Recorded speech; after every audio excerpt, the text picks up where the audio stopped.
بسم الله الرحمن الرحيم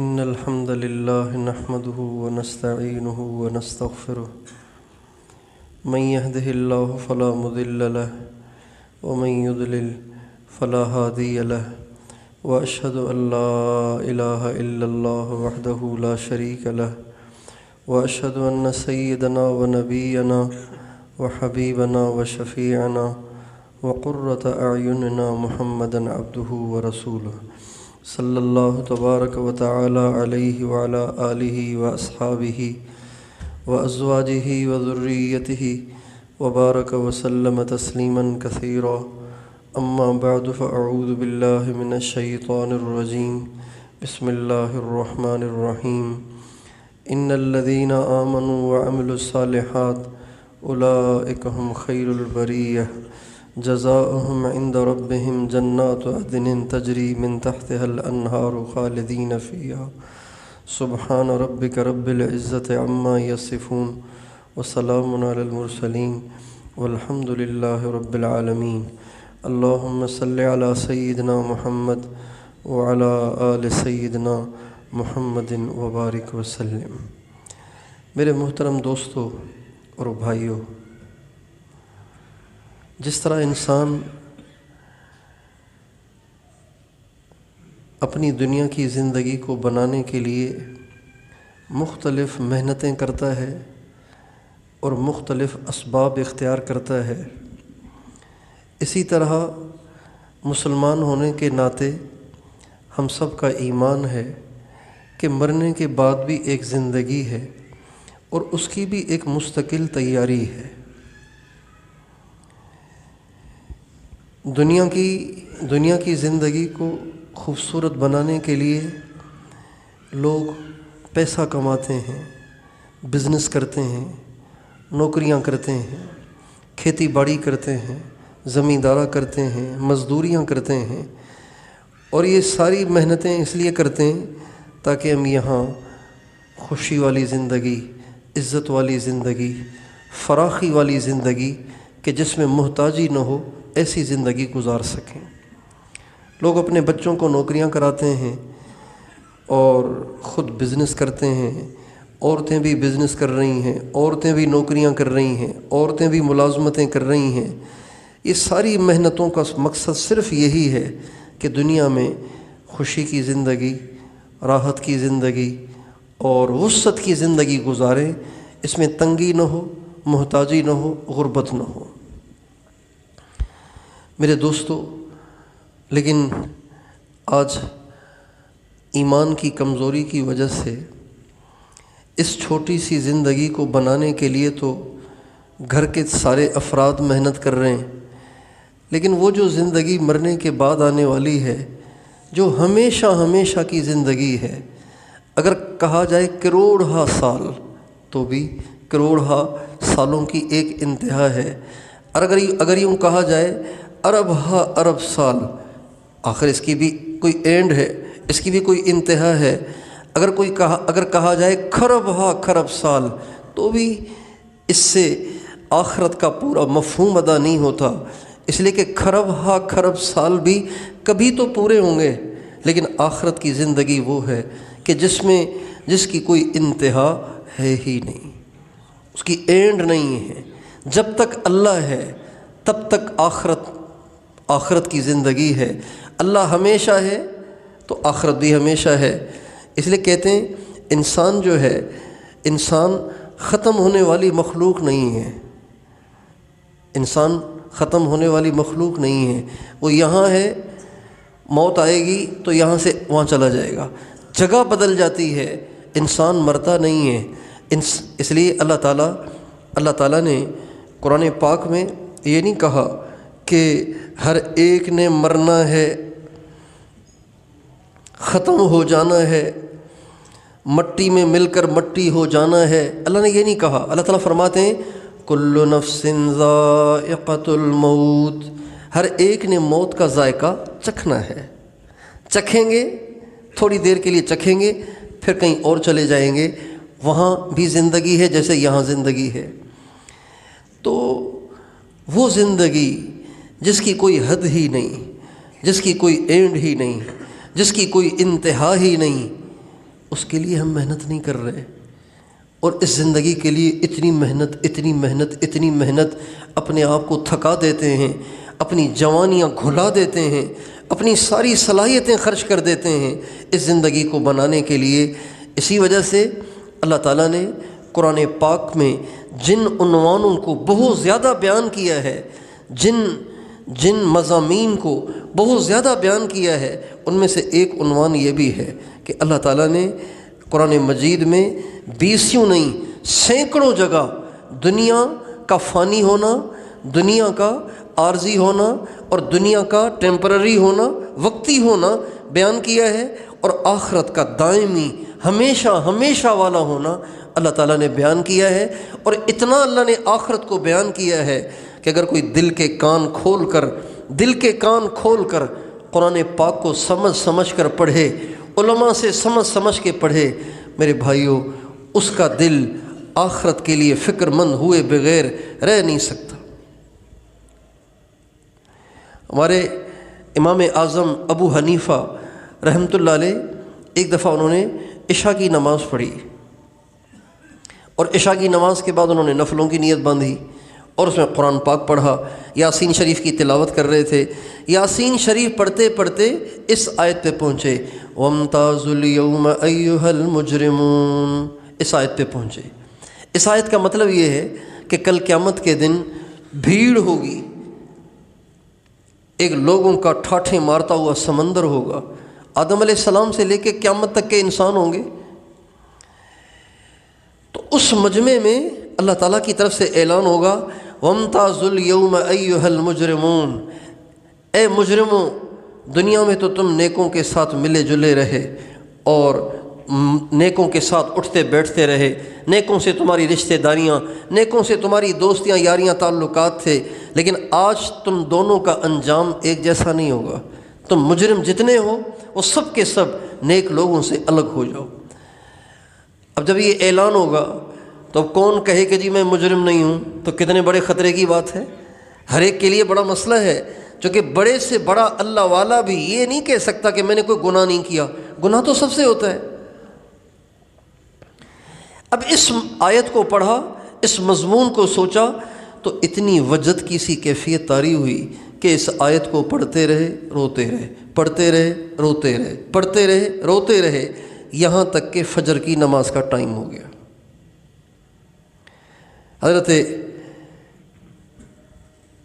عمر فاروق رضی اللہ تعالی عنہ نے ایک دفعہ فجر کی نماز میں سورۃ الطور پڑھائی، والطور وکتاب مستور۔ اس سورت کے ابتدائی آیتوں میں ایک جگہ آتا ہے، ان عذاب ربک لواقع ما لہ من دافع، تیرے رب کا عذاب واقع ہو کے رہنا ہے، دنیا کی کوئی طاقت اسے ٹال نہیں سکتی۔ حضرت عمر نے جب یہ آیت پڑھی تو ایک چیخ نکلی اور گر گئے، اور 20 دن تک بیمار پڑے رہے۔ کتنے دن بیمار پڑے رہے؟ 20 دن۔ لوگ آتے تھے حال پوچھنے کے لیے، اور 20 دن حضرت عمر اٹھ نہیں سکتے تھے اور آ کے مسجد میں نماز پڑھ نہیں سکتے تھے، اتنے بیمار ہوئے صرف اس آیت کا ٹکڑا پڑھ کر۔ اللہ تعالیٰ نے قرآن پاک میں سینکڑوں جگہ ہمارے دلوں کو جھنجھوڑا ہے، ہمارے دل دماغ کو جھنجھوڑا ہے، ہمیں آخرت کی فکر دلائی ہے، اور دنیا کے بارے میں اللہ تعالیٰ نے ایسے الفاظ استعمال کیے ہیں کہ اگر انسان دل کے کانوں سے ان باتوں کو سنے تو دل بالکل دنیا سے ٹھنڈا ہو جائے، اچاٹ ہو جائے۔ اللہ تعالیٰ فرماتے ہیں، اعلموا انما الحیات الدنیا لعب ولہو، اے دنیا بھر کے انسانوں، جن عہدوں کے پیچھے آج تم پاگلوں کی طرح آپس میں لڑ رہے ہو، اور جس مال کے پیچھے تم دیوانے بنے ہوئے ہو، جن دکانوں اور جن کاروباروں اور جن نوکریوں اور جن پراپرٹیوں کے پیچھے آج تم ایک دوسرے کا خون بہانے تک سے گریز نہیں کرتے ہو، یہ دنیا جو ہے نا، یہ ساری کی ساری بچوں کا کھیل ہے، یہ بچوں کے کام ہے، یہ بڑوں کے کام نہیں ہے۔ دنیا کے ساز و سامان سے دل لگانا اور اس پہ اپنی ساری صلاحیتیں خرچ کرنا، یہ بڑوں کا کام نہیں، یہ بچوں کا کام ہے۔ کن بچوں کے کاموں میں لگے ہوئے ہو؟ اگر کوئی بڑا سمجھدار آدمی 35-40 سال کا، 45-55 سال کا سنجیدہ آدمی جس کے بیٹے بھی بڑے ہو گئے ہیں، اگر وہ لوڈو کھیل رہا ہو تو آپ کہیں گے یار یہ کیسا آدمی ہے یار، اتنا بڑا افسر ہے، 20ویں گریڈ کا افسر ہے، اور اتنے بچے اس کے اتنے بڑے ہو گئے، یہ لوڈو کھیل رہا ہے۔ اچھا نہیں لگے گا نا، عجیب سا لگے گا کہ یہ اتنا بڑا آدمی ہو کہ یہ بچوں والے کام کر رہا ہے، ویڈیو گیم کھیل رہا ہے، 50 سال کی عمر ہے اور پب جی کھیل رہا ہے، تو دیکھنے والا کہے گا یار یہ پاگل ہے کیا، اتنی بڑی عمر ہو گئی ہے اور اتنی اللہ نے اس کو عزت دی اور بچوں والے کھیل کھیل رہا ہے۔ اللہ تعالیٰ فرماتے ہیں یہ جتنے دنیا کے لوگ اپنی صلاحیتیں دنیا پہ خرچ کر رہے ہیں اور دن رات ایک کر کے دنیا کمانے میں لگے ہوئے ہیں، یہ سب کے سب بچوں والی حرکتیں کر رہے ہیں۔ لعبن، یہ کھیل ہے، ولہون، تماشا ہے۔ لعبن ان کے لیے ہے جن کو اللہ نے دنیا دی ہوئی ہے، لہٰذا وہ کھلونوں سے کھیل رہے ہیں، اور لہون اس کے لیے ہے جن کو دنیا ملی نہیں ہے، وہ اوروں کے کھلونوں کو دیکھ کے خوش ہو رہے ہیں۔ لیکن آخرت کے بارے میں اللہ تعالیٰ نے جس انداز سے بات کی ہے، رونگٹے کھڑے ہو جاتے ہیں آدمی کے اگر انسان اس میں غور کرتا ہے۔ اللہ تعالیٰ فرماتے ہیں یا ایھا الناس، اے لوگو، اتقوا ربکم ان زلزلۃ الساعۃ شیء عظیم یوم ترونها تذہل کل مرضعۃ عما ارضعت وتضع کل ذات حمل حملها وترى الناس سکارى وما هم بسکارى ولكن عذاب اللہ شدید اذا الشمس كورت واذا النجوم انكدرت واذا الجبال سيرت واذا العشار عطلت واذا الوحوش حشرت واذا البحار سجرت اذا السماء انفطرت واذا الكواكب انتثرت واذا البحار فجرت واذا القبور بعثرت علمت نفس ما قدمت واخرت اذا السماء انشقت وأذنت لربها وحقت اذا وقعت الواقعة ليس لوقعتها كاذبة خافضة رافعة اذا رجت الأرض رجا وبست الجبال بسا فكانت هباء منبثا وكنتم أزواجا ثلاثة۔ یہ ساری اللہ تعالیٰ نے ان آیتوں میں قرآن پاک کی ان آیتوں میں قیامت کو بیان کیا ہے، آخرت کو بیان کیا ہے۔ اس آخرت کو بیان کیا ہے کہ جس کو آج سوچنے کا بھی ہمارے پاس ٹائم نہیں ہے۔ اگر آپ کسی سے بات کریں نا، مرنا ہے، قبر کی تیاری کریں، تو وہ گدی کھجانے لگ جاتا ہے۔ کسی سے آخرت کی بات کریں، جہنم کی بات کریں، جنت کی بات کریں تو وہ مسکرانے لگ جاتا ہے۔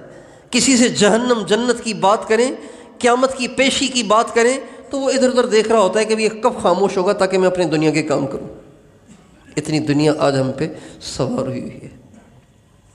نبی کریم صلی اللہ علیہ وسلم نے اپنے ماحول، اپنے معاشرے پر دنیا کو کبھی سوار نہیں ہونے دیا۔ آپ نے اپنے سارے معاشرے، سارے ماحول، اپنی ساری امت پر ہمیشہ آخرت کو سوار رکھا۔ آپ گھر سے نکلے اور جا رہے ہیں تو راستے میں حضرت عبداللہ ابن عمر ابن عاص رضی اللہ تعالی عنہما کے گھر کے پاس سے گزر ہوا تو آپ نے دیکھا کہ وہ اپنی والدہ کے ساتھ مٹی کا گارا بنا کے اس سے دیوار کی لپائی کر رہے ہیں۔ آپ نے فرمایا یہ کیا کر رہے ہو، یہ کیا کر رہے ہو؟ کہا جی وہ دیوار کی جڑیں کچھ کمزور ہو رہی ہیں اور اس کی مٹی جھڑ رہی ہے۔ تو امی نے کہا کہ ابھی فراغت ہے، ٹائم ہے، تو آؤ اس کی لپائی کر لیتے کہ کہیں دیوار مزید کمزور نہ ہو جائے اور پھر بارش کے وقت گر نہ جائے۔ چنانچہ ہم لپائی کر رہے۔ آپ نے فرمایا لعل الامر اعجل من ذلك۔ آپ نے یہ نہیں فرمایا بہت اچھا بہت اچھا، بلکہ آپ نے فرمایا عبداللہ جس دیوار کو سیدھا کرنے کے لیے تم لگے ہوئے ہو شاید تمہاری موت اس دیوار کے گرنے سے پہلے آ جائے، لہٰذا تمہیں اس دیوار کو مضبوط کرنے کی بجائے اپنے اعمال کو مضبوط کرنا چاہیے۔ آپ اپنی بیٹی، سب سے پیاری بیٹی، سب سے زیادہ محبوب بیٹی حضرت اماں فاطمہ الزہرا رضی اللہ تعالی عنہا کی طرف تشریف لا رہے تھے۔ جو ہی آپ گھر کی طرف تشریف لائے اور بیٹی محترمہ کی نظر بھی پڑ گئی کہ ابو مجھ سے ملنے آ رہے ہیں، تو آپ ایک دم پیچھے کو ہٹے اور واپس جانے لگے۔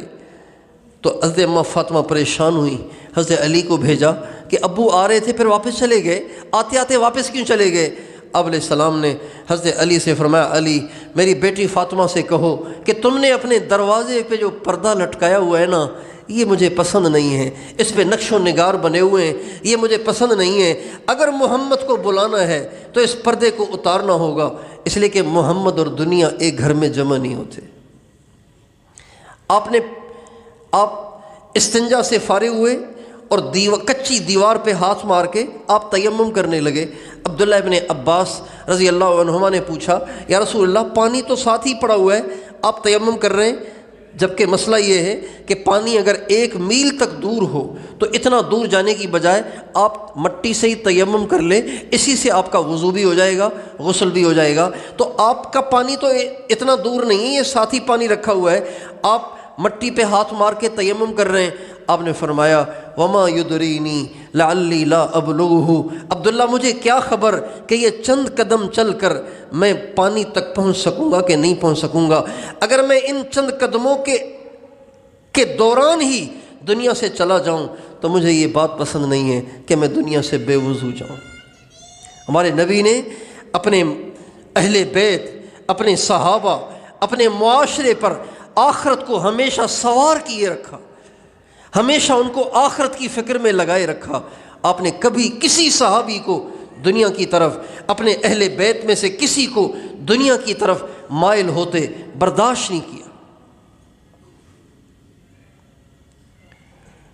ایک صحابی ہمارے نبی کی خدمت میں حاضر ہوئے، کہنے لگے، یا رسول اللہ مال غنیمت جو آپ نے تقسیم کیا تھا، اس مال غنیمت میں میرے حصے میں جو آیا مجھے اس کی ضرورت نہیں تھی، تو وہ میں نے کسی اور کو بیچ دیا، ان سے کچھ اور لے لیا، پھر وہ چیز کسی اور کو بیچ دی، پھر ان سے کچھ اور لے لیا، پھر وہ چیز آگے بیچ دی۔ بیچتے بیچتے بیچتے بیچتے مجھے ایک دن میں 300 اوقیہ چاندی کا نفع ہوا ہے۔ 300 اوقیہ چاندی، ایک اوقیہ 40 درہم کا ہوتا ہے، تو آپ 40 کو 300 سے ضرب دیں تو یہ کتنے درہم بن جائیں گے؟ آج کل کے یہ 15-20 لاکھ سے کم نہیں بنیں گے۔ اتنا بڑا نفع ایک دن میں ہوا تو حیرت تو ہونی چاہیے۔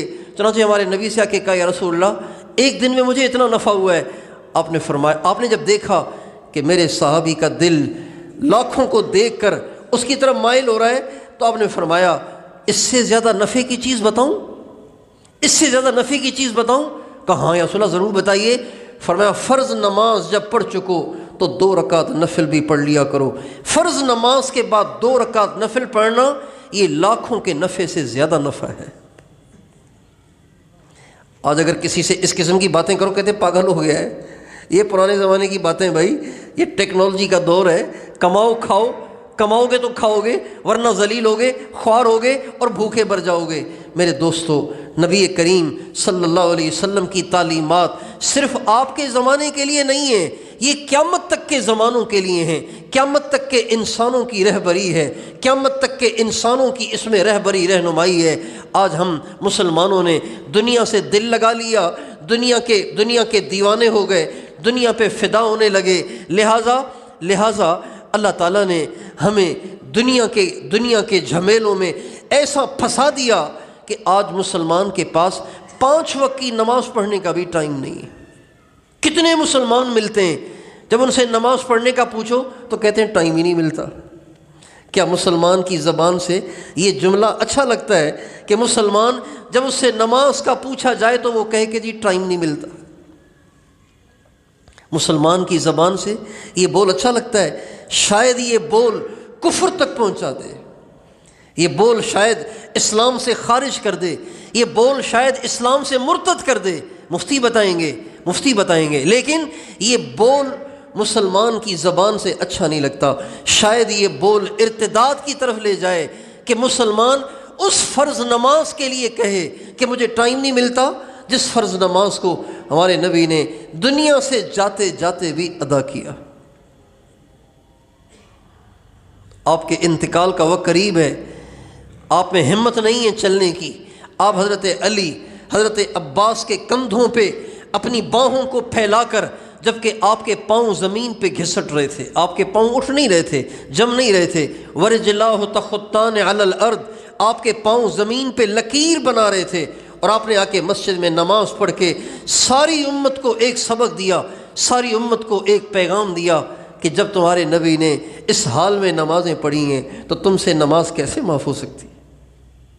امام حسین کربلا میں ہیں، کربلا میں ہیں، کربلا میں ہیں، 3 دن کے پیاسے ہیں، بھوکے ہیں، سارے اہل بیت اور سارے ساتھی شہید ہو رہے ہیں، اور خود بھی لہو لہاں ہیں، تھکن سے چور ہیں، اور دوپہر کی گرمی ہے، تپتی ہوئی گرمی ہے، تپتا ہوا ریت ہے، اور پیاس سے نڈھال ہیں۔ لیکن جب ظہر کی نماز کا وقت ہوا، اپنے ساتھیوں سے فرمانے لگے ظہر کا ٹائم داخل ہو گیا ہے، اذان دو تاکہ نماز پڑھیں، پتہ نہیں اگلی نماز ملے نہ ملے، اس سے پہلے ہی اللہ کے پاس چلے جائیں، لہٰذا نماز پڑھیں۔ حضرت امام حسین نے اس وقت بھی نماز پڑھ کر امت مسلمہ کو ایک پیغام دیا کہ جب نبی کے نواسے سے کربلا میں نماز معاف نہ ہوئی تو تم سے نماز کیسے معاف ہو سکتی؟ اللہ تعالیٰ نے کیسی مسجدیں دی ہیں ہمیں، دائیں بھی پنکھے، بائیں بھی پنکھے، آگے بھی پنکھے، پیچھے بھی پنکھے، اوپر پنکھے، ایسیاں لگی ہوئی ہیں، قالین بچھے ہوئے ہیں، دریاں بچھی ہوئی ہیں، گرم پانی وضو خانوں میں موجود ہے، استنجا خانے بنے ہوئے ہیں، لیکن مسلمان کے پاس نماز پڑھنے کا ٹائم نہیں ہے، اور پھر بھی کہے کہ میں حسینی ہوں، تو یہ کس کو دھوکہ دے رہا ہے؟ پھر بھی کہے کہ میں تو اہل بیت کا غلام ہوں، جبکہ اذان سن کے مسجد میں آنے کی توفیق نہ ہو، تو یہ کس کو دھوکہ دے رہا ہے؟ اس لیے میرے دوستو، مسلمان کی زندگی کا مقصد دنیا نہیں، مسلمان کی زندگی کا مقصد آخرت ہے۔ اللہ تعالیٰ فرماتے ہیں ان الذین آمنوا وعملوا الصالحات اولئک هم خیر البریہ، جن لوگوں کے پاس 2 چیزیں موجود ہیں، کتنی چیزیں موجود ہیں؟ سب بتائیے۔ 2 چیزیں جس کے پاس موجود ہیں، اللہ تعالیٰ فرماتے ہیں دنیا میں سب سے بہترین لوگ یہی ہیں۔ ہم کہتے ہیں جس کے پاس عالی شان بنگلہ ہو اور کھربوں میں پھیلا ہوا، نہیں تو کروڑوں میں پھیلا ہوا بزنس ہو، یہ لوگ مزے میں ہیں۔ اللہ تعالیٰ فرماتے ہیں مزے میں وہ نہیں، مزے میں وہ ہیں جن کے پاس 2 چیزیں ہیں، کیا؟ ایمان اور اعمال صالحہ۔ اللہ پر ان کو ایمان ہے، اللہ پر ان کو یقین ہے، قیامت پہ ان کو یقین ہے، جنت اور جہنم کا ان کو یقین ہے، اللہ پاک کے سامنے پیشی کا ان کو یقین ہے۔ اس کو ایمان کہتے ہیں، اس کو ایمان کہتے ہیں۔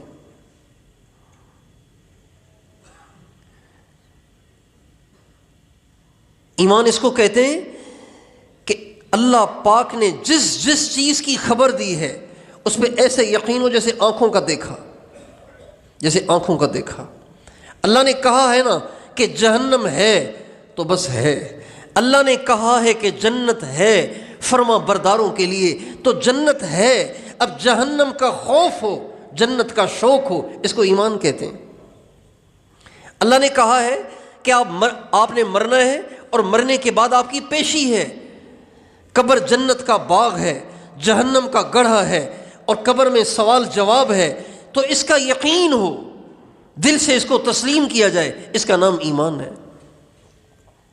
اور مرنے کے بعد قیامت کے دن اللہ پاک کے سامنے پیشی ہے، پوچھ گچھ ہوگی، یومئذ تعرضون لا تخفی منکم خافیہ، یاد کرو اس دن کو جس دن تمہیں اللہ کے سامنے کھڑا کیا جائے گا، پیش کیا جائے گا، اور تمہاری کوئی چھوٹی سے چھوٹی بات بھی اس دن اللہ سے چھپی ہوئی نہیں ہوگی، ساری باتیں کھلیں گی، سارے راز فاش ہوں گے۔ یوم تبلی السرائر فما لہ من قوت ولا ناصر، اس دن تمہارے سارے بھید کھلیں گے، تنہائی کے گناہ بھی سامنے آئیں گے، لوگوں کے سامنے کیے ہوئے بھی گناہ سامنے آئیں گے، چھپ چھپ کے کی ہوئی نیکیاں بھی سامنے آئیں گی، اور چھپ چھپ کے کی ہوئی برائیاں بھی سامنے آئیں گی۔ اس دن کو یاد کرو، اس بات کو دل سے تسلیم کرنا، یقین کرنا، اس کا نام ایمان ہے۔ میں اور آپ اپنے اندر کا جائزہ لیں، کیا ان باتوں کا ہمارے دل میں یقین ہے؟ جسے یقین ہو کہ اللہ کے سامنے پیش ہونا ہے تو وہ ظلم و ستم کر سکتا ہے، وہ کسی کا حق دبا سکتا ہے، وہ کسی کی دل آزاری کر سکتا ہے۔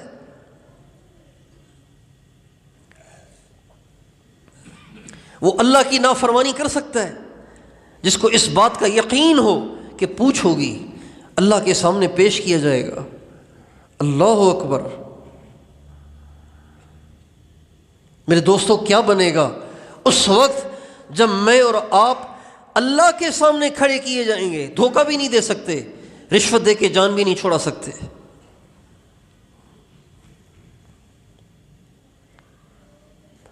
یوم یقوم الروح والملائکہ یوم یقوم الروح والملائکۃ صفا لا یتکلمون الا من اذن له الرحمن وقال صوابا۔ اللہ تعالیٰ فرماتے ہیں سب میرے سامنے صفیں بنا کے کھڑے ہوں گے، جبریل بھی کھڑے ہوں گے، کسی کو بات کرنے کی ضرورت ہی نہیں ہوگی، کوئی بول نہیں سکے گا۔ جب آدمی بہت زیادہ خوفزدہ ہوتا ہے اس کی زبان بند ہو جاتی ہے۔ انبیاء بھی کانپ رہے ہوں گے، صدیقین بھی کانپ رہے ہوں گے، شہداء بھی کانپ رہے ہوں گے، صالحین اولیاء کانپ رہے ہوں گے۔ حضرت عیسیٰ علیہ السلام اپنی والدہ محترمہ حضرت مریم کو بھی بھول جائیں گے، کوئی کسی کو یاد نہیں کر رہا ہوگا۔ اس دن میری آپ کی پیشی ہونی ہے، پوچھ گچھ ہونی ہے۔ اقترب للناس حسابهم وهم فی غفلۃ معرضون۔ اللہ تعالیٰ کہتے ہیں یہ لوگ کتنے پاگل ہیں، ان کے حساب کا وقت قریب ہے اور یہ اپنی دنیا کی عیاشیوں میں لگے ہوئے ہیں۔ اس لیے میرے دوستو، مسلمان کا مقصد دنیا نہیں، دنیا تو مسلمان کے لیے گزارے کی جگہ ہے۔ یہاں گزارا کرنا ہے، یہاں مزے نہیں کرنے، یہاں گزارا کرنا ہے۔ آپ علیہ السلام بوریے پر لیٹے ہوئے تھے، حضرت عمر نے آپ کی پیٹھ میں نشان دیکھے تو رونے لگے۔ آپ نے پوچھا ما یبکیک یا عمر، عمر کس بات پہ رو رہے ہیں آپ؟ تو کہنے لگے یا رسول اللہ میں سوچ رہا ہوں کہ کسریٰ اور قیصر، روم اور فارس کا بادشاہ ایسی عیاشیوں کی زندگیاں گزار رہے ہیں اور آپ اللہ کے محبوب ہو کر بوریے پہ لیٹے ہوئے ہیں اور آپ کی پیٹھ پہ لکیریں پڑ گئی ہیں، نشان پڑ گئے۔ آپ نے فرمایا عمر کیا اب تک تمہیں سمجھ نہیں آئی اس بات کی جو میں تمہیں سمجھانا چاہتا ہوں؟ وہ یہ ہے کہ اللہ تعالیٰ نے مزے کی ساری چیزیں ان کو دنیا میں دے دی ہیں اور ہمارے لیے مزے کی ساری چیزیں اللہ تعالیٰ نے آخرت میں چھپا کے رکھی ہوئی ہیں۔ ان کو ملی ہیں چند سالوں کے لیے، چند لمحوں کے لیے، چند صبحوں، چند شاموں کے لیے، اور ہمیں جو ملیں گی وہ ہمیشہ ہمیشہ کے لیے۔ کسی مالدار کی مالداری موت کے بعد بھی باقی رہتی ہے؟ ارب پتی بھی مٹی میں جاتا ہے اور سڑکوں پہ بھیک مانگنے والا بھی مٹی میں جاتا ہے، لیکن جو مرنے کے بعد کا مالدار ہے وہ پھر کبھی غریب نہیں ہوگا۔ جو مرنے کے بعد کا مالدار ہے، جو آخرت کا مالدار ہے، وہ کبھی غریب نہیں ہوگا۔ یہاں تو حالات عدلتے بدلتے رہتے ہیں، لوگ ارب پتی ہوتے ہیں، ایسے حادثات پیش آتے ہیں کہ زیرو ہو جاتے ہیں، اور لوگ زیرو ہوتے ہیں، ایسی قسمت کھلتی ہے کہ ارب پتی ہو جاتے ہیں، لیکن پھر بھی وہ ارب پتی ہمیشہ نہیں رہتے، موت آ کے ان کو ہمیشہ کے لیے زیرو کر دیتی ہے۔ لیکن آخرت میں جو مالدار ہوگا وہ ہمیشہ ہوگا، اور آخرت میں جو غریب ہوگا وہ بھی ہمیشہ ہوگا۔ اس لیے میرے دوستو، ہم اور آپ آخرت کو مقصد بنائیں، اس کی تیاری کریں۔ اس کے لیے دو چیزیں تیار کرنی ہیں، ایمان، اعمال صالحہ۔ اپنے ایمان کو ایسا مضبوط، اتنے ایمان کے تذکرے ہوں، اتنی ایمان کی باتیں ہوں، اتنے ایمان کے چرچے ہوں کہ ہمارا ایمان سن سن کے مضبوط ہو جائے۔ ہمارے گھروں میں روزانہ جہنم جنت کے تذکرے ہوں، قیامت کی پیشی کے تذکرے ہوں، جنت اور جہنم کے تذکرے ہوں، موت کے تذکرے ہوں، اللہ پاک کے سامنے پیشی کے تذکرے ہوں۔ اللہ دیکھ رہا ہے، سن رہا ہے، اللہ کو سب پتہ ہے۔ یہ ہمارے گھروں میں تذکرے ہوں، ہمارے گھروں میں سارا دن دنیا کے تذکرے۔ ماؤں کو واٹس ایپ سے فرصت نہیں، باپ کو فیس بک سے فرصت نہیں، بچوں کو پب جی سے فرصت نہیں، لہٰذا سب کے سب دنیا کے جھمیلوں میں پھنسے ہوئے ہیں اور سب کے دلوں میں دنیا اتر گئی ہے۔ اس لیے میرے دوستو، روزانہ کچھ ٹائم ایسا مقرر کریں، گھر کے سارے افراد بیٹھ کر فضائل اعمال کی کتاب لے لیں، روزانہ اس میں سے اہل بیت کے، اپنے نبی کے، صحابہ کے واقعات سنا کریں اور اپنے نبی کے ارشادات پڑھا کریں، تاکہ اللہ کے نبی کی باتیں سن کر ہمارے دلوں میں ایمان کی شمع روشن ہو۔ بجھ گئی ہے۔ جب ایمان مضبوط ہوگا تو پھر اللہ تعالیٰ زندگی میں سکون عطا فرمائے گا۔ جب ایمان کمزور ہوتا ہے تو زندگی میں بے سکونی آتی ہے۔ اعصاب کمزور ہو جائے نا تو طبیعت میں بے چینی آ جاتی ہے۔ اعصاب کمزور ہوں، دماغی اعصاب کمزور ہوں، جسمانی اعصاب کمزور ہوں تو جسم میں درد اور جسم میں بے چینی اور جسم میں بے سکونی اور دماغ چڑچڑا رہتا ہے جب اعصاب کمزور ہو جاتے ہیں۔ اسی طرح جب ایمان کمزور ہو جائے تو زندگی میں بے سکونی آ جاتی ہے۔ ایمان مضبوط ہو جائے تو زندگی میں سکون آ جاتا ہے۔ اور پھر اعمال کو ٹھیک کرنا آسان، اپنی زندگی کو گناہوں سے پاک کرنا آسان، گناہوں سے بچنا آسان۔ آج تو موبائل کے گناہ سے پہلی صف کے نمازی بھی نہیں بچ پا رہے، دیندار بھی نہیں بچ پا رہے۔ وہ بچے جو بیچارے جن کی نہ ماں نے تربیت کی، نہ باپ نے تربیت کی، نہ ان کو قرآن سے کسی نے جوڑا، نہ ان کو اللہ سے کسی نے جوڑا، نہ ان کو کسی نے اللہ کے نبی سے جوڑا، وہ اپنا کیا ایمان بچائیں گے؟ جو لمس میں پڑھ رہے ہیں، میران میں پڑھ رہے ہیں، سندھ میں پڑھ رہے ہیں، زرعی یونیورسٹیوں میں پڑھ رہے ہیں، اسکولوں میں پڑھ رہے ہیں، کالجز میں پڑھ رہے ہیں، لڑکے لڑکیاں کٹھے بیٹھے ہوئے ہیں سارا دن موبائل ہاتھ میں، وہ اپنا کیا ایمان بچائیں گے؟ پکے نمازی بھی فیس بک اور یوٹیوب اور ٹک ٹاک کی بے حیائیوں سے اپنا ایمان نہیں بچا پا رہے۔ جب ہمارے گھروں میں روزانہ ایمان کے تذکرے ہوں گے، ہمارے گھروں میں روزانہ ایمان کی باتیں ہوں گی، ہمارے گھروں میں روزانہ اللہ اور اس کے نبی کی اور آخرت کی باتیں ہوں گی، تو ہمارا ایمان اس سے مضبوط ہوگا اور گناہوں سے بچنا ہمارے لیے آسان ہوگا۔ تو بھائی اپنے ایمان اور اپنے اعمال پر محنت کریں گے انشاءاللہ، آخرت کی تیاری کریں گے انشاءاللہ، اور نماز کسی حال میں نہ چھوڑیں، نہ آپ چھوڑیں، نہ گھر میں کوئی عورت چھوڑے، نہ گھر میں کوئی بچہ چھوڑے۔ اگر کوئی بچہ نماز میں سستی کر رہا ہے، اس کو نقصان سمجھیں۔ ہمارا بچہ ایگزام میں فیل ہو جائے تو ہم پریشان ہو جاتے ہیں، ہمارا بچہ فجر میں نہ اٹھے تو پریشان نہیں ہوتے۔ خدائے پاک کی قسم، زندگی کے سارے ایگزامس میں اگر وہ فیل ہو جائے تو اتنا بڑا نقصان نہیں ہے جتنا ایک نماز کو قضا کرنے کا نقصان ہے۔ ہمارے نبی کا ارشاد ہے، جس کی ایک نماز قضا ہو گئی، یوں سمجھیں گویا اس کا گھر، اس کا مال، اس کے اہل و عیال سب کچھ لوٹ لیا گیا۔ ڈاکو آئے، بیوی بھی اٹھا کے لے گئے، بچے بھی اٹھا کے لے گئے، ماں باپ بھی اٹھا کے لے گئے، اور گھر کو بھی آگ لگا گئے، سامان بھی سارا اٹھا کر لے گئے، یہ اکیلا رہ گیا۔ بتائیے، جس کا اتنا بڑا نقصان ہو اس کو کتنا صدمہ ہوگا؟ وہ تو مر جائے گا، پاگل ہو جائے گا۔ ہمارے نبی کا ارشاد ہے، اتنا زیادہ دکھ ہونا چاہیے ایک نماز کے قضا ہونے پر۔ جن کی زندگی بھر کی نمازیں چھوٹ رہی ہیں وہ کتنے بڑے خسارے میں ہیں۔ تو ہم خود بھی نمازی بنیں، اپنے بچوں کو نمازی بنائیں، اپنی عورتوں کو نمازی بنائیں، اپنے گھر کو نمازی بنائیں، اپنے سارے ماحول معاشرے کو نمازی بنائیں۔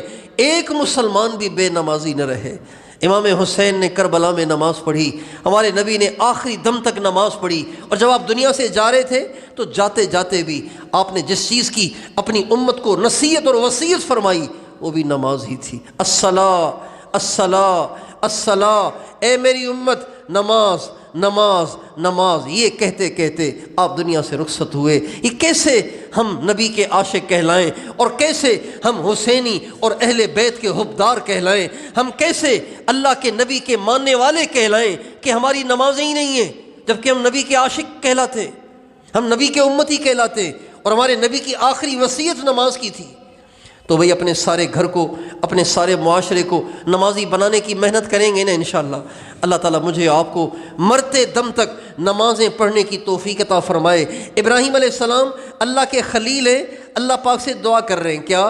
رب اجعلنی مقیم الصلاۃ ومن ذریتی ربنا وتقبل دعاء ربنا اغفر لی ولوالدی وللمؤمنین یوم یقوم الحساب۔